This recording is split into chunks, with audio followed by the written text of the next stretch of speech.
ಮಳೆಯ ಅವಾಂತರದ ಬೆಂಗಳೂರು ನಗರದಲ್ಲಿ ಹಾಗೂ ಇಡೀ ರಾಜ್ಯದಲ್ಲೇ ಮಳೆಯ ಅವಾಂತರವನ್ನು ನಾವು ನೋಡ್ಬೋದು.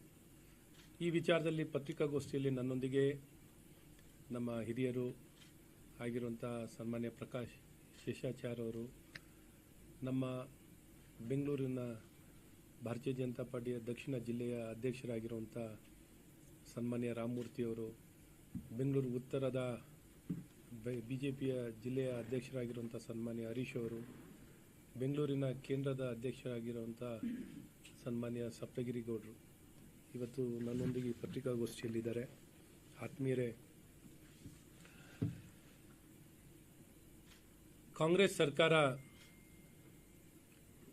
ಬಹಳಷ್ಟು ಭರವಸೆಗಳನ್ನು ಕೊಟ್ಟು, ವಿಶ್ವಾಸವನ್ನು ಕೊಟ್ಟು ಇವತ್ತು ಕರ್ನಾಟಕ ರಾಜ್ಯದಲ್ಲಿ ಅಧಿಕಾರವನ್ನು ನಡೆಸ್ತಾ ಇದೆ.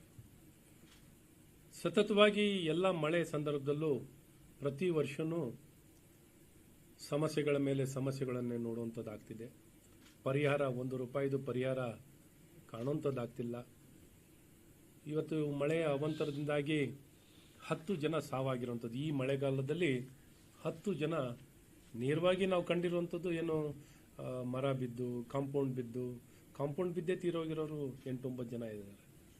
ಮರಗಳು ಬಿದ್ದು ತೀರೋಗಿರೋದು ಇನ್ನು ಬೇರೆ ಬೇರೆ ಗುಂಡಿಯಲ್ಲಿ ಬಿದ್ದು ಏಟ್ ಮಾಡ್ಕೊಂಡಿರೋ ಲೆಕ್ಕ ಇಲ್ಲ, ಅದೆಲ್ಲ ದಾಖಲೆ ಆಗಿರೋಲ್ಲ.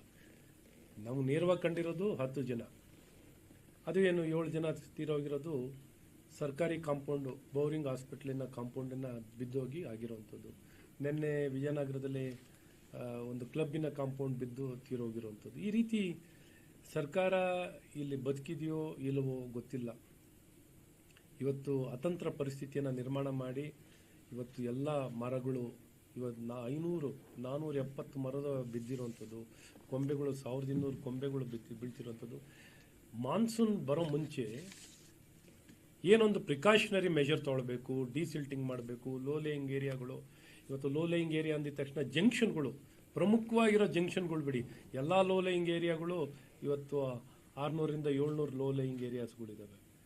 ಆದರೆ ಪ್ರಮುಖವಾಗಿರೋ ಜಂಕ್ಷನ್ಸ್ಗಳು, ಈ ಮಾರ್ತಳ್ಳಿ ಜಂಕ್ಷನ್ ಆಗಲಿ, ಸಿಲ್ಕ್ ಬೋರ್ಡ್ ಜಂಕ್ಷನ್ ಆಗಲಿ, ಜಯದೇವ ಜಂಕ್ಷನ್ ಆಗಿರಲಿ, ಅಥವಾ HSR ಜಂಕ್ಷನ್ ಆಗಿರಲಿ, KR ಸರ್ಕಲ್ ಆಗಿರಲಿ, ಈ ರೀತಿ ಪ್ರಮುಖವಾಗಿರುವಂಥ ಜಂಕ್ಷನ್ಸ್ಗಳನ್ನು ಮ್ಯಾನೇಜ್ ಮಾಡೋಕ್ಕಾಗಲ್ಲ. ಅಂದರೆ ಇವತ್ತು ಸಾವಿರಾರು ಕೋಟಿ ರೂಪಾಯಿ ಆಸ್ತಿ ತೆರಿಗೆಗಳು, ಪ್ಲಾನ್ ಸ್ಯಾಂಕ್ಷನಲ್ಲಿ ಎಲ್ಲದರಲ್ಲೂ ಇವತ್ತು ಸಾಲಿಡ್ ವೇಸ್ಟ್ ಮ್ಯಾನೇಜ್ಮೆಂಟ್ ಯೂಸರ್ ಫೀಯಿಂದ ಹಿಡಿದು ಕಲೆಕ್ಟ್ ಮಾಡಿ ಪ್ರತಿಯೊಂದಕ್ಕೂ ದುಬಾರಿಯಾಗಿ ಇವತ್ತು ಜನರಿಂದ ವಸೂಲಿ ಮಾಡಿ ಸೇವೆಗಳು ಬಂದಾಗ ವಿರಳ.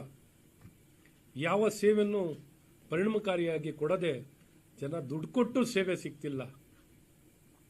ಈ ರೀತಿ ಜನರನ್ನ ಹತಾಶರಾಗಿ ಇವತ್ತು ಅವರು ಭಯ ಭೀತಿಯಿಂದ ಸುರಕ್ಷಿತವಾಗಿ, ಮಳೆ ಬಂದಾಗ ಸುರಕ್ಷಿತವಾಗಿ ನಾನು ಮನೆಗೆ ತಲುಪ್ತೀನಿ ಅನ್ನುವಂಥ ಪ್ರಶ್ನೆನೇ ನಿರ್ಮಾಣ ಮಾಡಿದ್ದಾರೆ. ಹಾಗಾಗಿ ಸುರಕ್ಷಿತವಾಗಿ ಯಾರು, ಮಳೆ ಬಂದರೆ ಯಾರು ಸುರಕ್ಷಿತವಾಗಿ ರಸ್ತೆಯಲ್ಲಿ ಗುಂಡಿ ಆಗಿರಲಿ, ಮಿಸ್ಸಿಂಗ್ ಸ್ಲ್ಯಾಬ್ಸ್ ಆಗಿರಲಿ, ಮರಗಳಾಗಿರಲಿ, ಕಾಂಪೌಂಡ್ ವಾಲ್ ಆಗಿರಲಿ, ಈ ರೀತಿ ಪ್ರತಿಯೊಂದನ್ನು, ಅಥವಾ ಇನ್ನೆಲ್ಲರೂ ಮುಳುಗೋಗುವಂಥದ್ದು.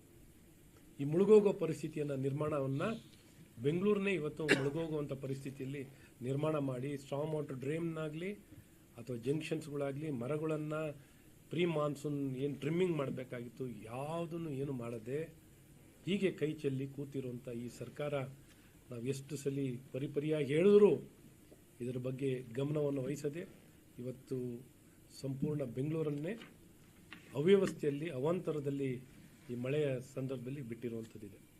ಹಾಗಾಗಿ ಇದನ್ನು ತಕ್ಷಣ ಕ್ರಮವಹಿಸಿ ನಿಮ್ಮ ಇಡೀ ಇಷ್ಟು ದೊಡ್ಡ ತಂಡ ಇದೆ, ಇಷ್ಟು ದೊಡ್ಡ ವ್ಯವಸ್ಥೆ ಇದೆ, ಇಷ್ಟು ಹಣವನ್ನು ಖರ್ಚು ಮಾಡುವಂಥದ್ದಾಗ್ತದೆ.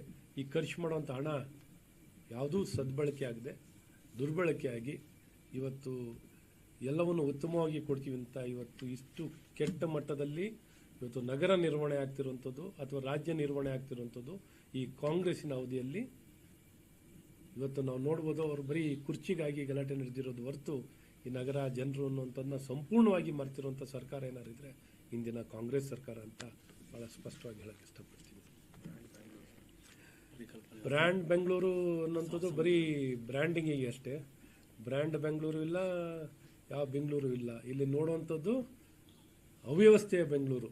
ಅವ್ಯವಸ್ಥೆಯ ನಾವು ಬ್ಯಾಡ್ ಅಂತಲೂ ಹೇಳೋಕ್ಕಾಗಲ್ಲ. ಬ್ರ್ಯಾಂಡ್ ಬೆಂಗಳೂರನ್ನ ಬ್ಯಾಡ್ ಬೆಂಗಳೂರು ಅಂತ ಹೇಳಂಗಿಲ್ಲ ನಾವು, ಯಾಕೆಂದರೆ ನಮ್ಮ ಬೆಂಗಳೂರು ಇದು, ನಾವು ಬ್ಯಾಡ್ ಅಂತ ಹೇಳಂಗಿಲ್ಲ. ಅವ್ಯವಸ್ಥೆ ಮಾಡಿಟ್ಟಿದ್ದಾರೆ ಅಂತ ಕಾಂಗ್ರೆಸ್ನವರು ಅವ್ಯವಸ್ಥೆ ಮಾಡಿಟ್ಟಿದ್ದಾರೆ ಅಲ್ವಾ ಪ್ರಕಾಶ್ ಅವರೇ? ಸಂಪೂರ್ಣ ಅವ್ಯವಸ್ಥೆ ಮಾಡಿಟ್ಟಿದ್ದಾರೆ.